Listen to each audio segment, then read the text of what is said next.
जैसा कि आप सभी जानते हैं कि गेहूं एक प्रमुख खाद्यान्न फसल है भारत में बोई जाने वाली। तो इसके लिए मैं कुछ अनुभव शेयर करना चाहता हूं।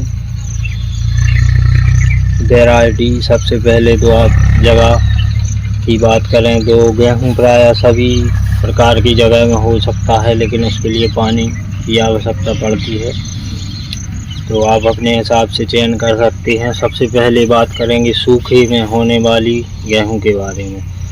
तो एक सरबती आती है, एक 306 करके आती है किस्म, एक 1544 है। ये आप सूखे में बो सकते हैं। इनमें एक पानी भी मिल जाए तो ये अच्छा उत्पादन देती हैं। अब दूसरे नंबर पर है पानी वाली फसल। तो उसके लिए आप कुछ किस्में हैं, जैसे 322 है, ये प्रचलित किस्म है। एक 2851 आती है, एक अभी निकली है DBW की हैं कुछ किस्में, एक 187 करण वंदना करके आती है, वो भी अच्छी वैरायटी है। और उसमें बात करें 1544 सूखे वाली हो गई। और इसमें पूसा की भी आती है तेजस, वो भी अच्छी वैरायटी है, लेकिन वो खाने योग्य नहीं होती है। उसका दलिया या ब्रेड बनते हैं, तो आप अपने हिसाब से चयन कर सकते हैं। इन सभी किस्मों में 3 से 4 पानी की आवश्यकता होती है। आप 3 से 4 पानी हैं तो आप उसको बो सकते हैं। अब तीसरे नंबर पर आता है भूमि की तैयारी। तो इसके लिए आपको पहले नंबर पर खेत को अच्छी तरह से, बरसात की जो भी फसल है उसको काट के कचरा खरपतवार साफ करके पहले जुताई करेंगे एक अच्छी गहरी। उसके बाद अगर आपके खेत अच्छा जा रहा है तो ठीक, नहीं तो रोटावेटर चलाएं उसमें। इससे क्या होगा, जगह समतल और सपाट हो जाती है। और पहटा भी चला सकते हैं आप, लोड जिसको बोलते हैं, उससे भी आप अच्छी प्लान कर सकते हैं सरफेस खेत को। अब बोने की 2 तरह के तरीके होते हैं। एक तरीका होता है सूखे में बोनी हो जाती है, और एक होता है दूसरे नंबर का, आप एराउनी पानी देके और कर सकते हैं। मैं दोनों आपको एक्सपीरियंस शेयर करना चाहूँगा। तो पहला तरीका है सूखे का। तो उसके लिए आपको अच्छी तरह से खेत को जोत लेना है, 2 जुताई करें, रोटावेटर चलाएं, उसमें आप अच्छा खेत को प्लान कर दें। प्लान करने के बाद उसमें आप डायरेक्ट गेहूं बो सकते हैं। तो आप अक्टूबर और नवंबर के बीच में बुआई कर सकते हैं। अच्छा, सूखे की किस्म की बात करें तो अक्टूबर में बुआई करें आप तो ज़्यादा अच्छा होगा। और ये दोनों किस्में जो मैंने आपको बताई हैं 10 से लगा के 15 तक पैदावार देती हैं। अब बात करें सिंचाई वाली किस्मों की, तो आप सूखे में बोने के लिए आपके यहाँ जैसा पानी हो उस हिसाब से आप काम कर सकते हैं। तो सर्वप्रथम आप खेत को अच्छी तरह से तैयार करें। तैयार करने के बाद आप उसमें गेहूं आप अपने हिसाब से, अगर आपने सर्टिफाइड बीज लिया है तो 50-60 किलो मात्रा रख सकते हैं। बीज की अलग अलग वैरायटी की अलग अलग मात्रा होती है। तो ज़्यादातर एक जो कॉमन मात्रा है वो 50 से 70 किलो के बीच में आप बो सकते हैं। तो सूखे में बोने के लिए आपको 1 इंच या 2 इंच ज़्यादा से ज़्यादा गहराई लेनी है।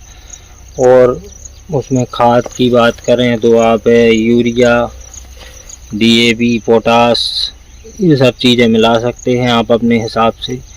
अच्छा उत्पादन लेने के लिए मिलाना ज़रूरी है। तो आप सूखे में बोनी करें सर्वप्रथम, और फिर उसके बाद अगर आपके यहाँ क्यारी चलती हैं तो क्यारी बनाएं। मशीन भी आती है और लोग हाथ से भी बनाते हैं, और मशीन से भी बन जाती है। तो अगर आपके पास पानी ज़्यादा मात्रा में उपलब्ध है तो आप बहाव की विधि से पानी दे सकते हैं, नहीं तो स्प्रिंकलर, अच्छे स्प्रिंकलर चलना चाहिए, तभी आपकी जो जर्मिनेशन है वो बढ़िया होगा। तो आप उसमें सूखे में बो के और कम से कम 3-3 घंटे की शिफ्ट चला सकते हैं नोजल स्प्रिंकलर की, उसको चलाएं। उसके बाद जैसे ही उगना शुरू हो तो दूसरे या तीसरे दिन 1-1 घंटे की टोल लगा दें तो बढ़िया उग जाती है।